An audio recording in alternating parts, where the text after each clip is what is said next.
Mr. Beast menyewa pemburu bayaran, dan target buruan itu justru dirinya sendiri.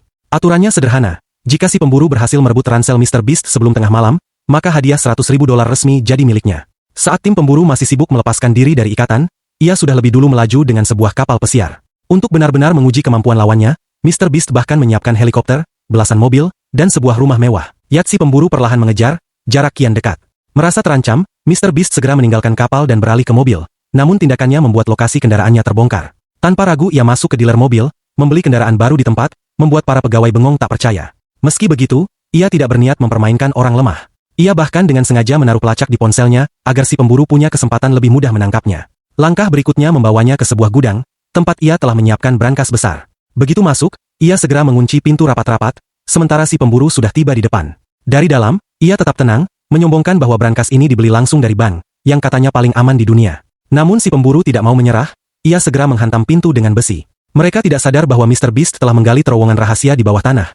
Lalu bersama temannya, ia kabur tanpa jejak. Saat si pemburu menyadari ruangan itu kosong, semuanya sudah terlambat. Pengejaran terus berlanjut. Mr. Beast berpindah ke sebuah toko, masuk ke jalur rahasia yang sudah ia siapkan. Tepat saat si pemburu tiba, mereka dibuat bingung. Pelacak menunjukkan lokasi di sebuah bioskop. Mereka mengira ia bersembunyi di atap, padahal Mr. Beast sedang mengawasi mereka dari kejauhan. Lalu dengan tenang melarikan diri lewat pintu belakang. Kemudian ia masuk ke hutan, di mana sebuah mobil off-road sudah menunggu. Si pemburu semakin dekat, namun Mr. Beast tetap tenang. Begitu lawan turun dari kendaraan, ia segera menekan pedal gas dan melaju kencang.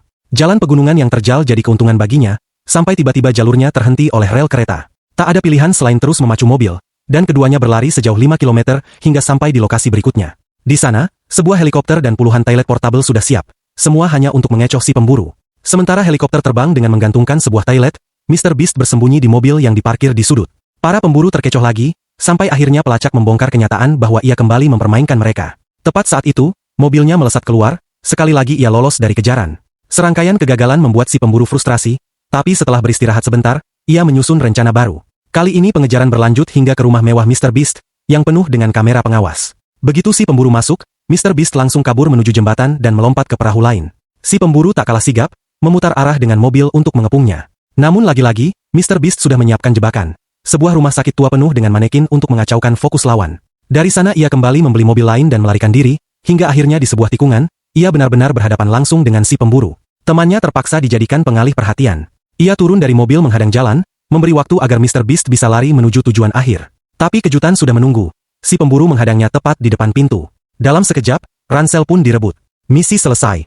Si pemburu akhirnya berhasil dan hadiah $100.000 resmi jadi miliknya. Semua rencana cerdik yang disusun Mr. Beast runtuh begitu saja.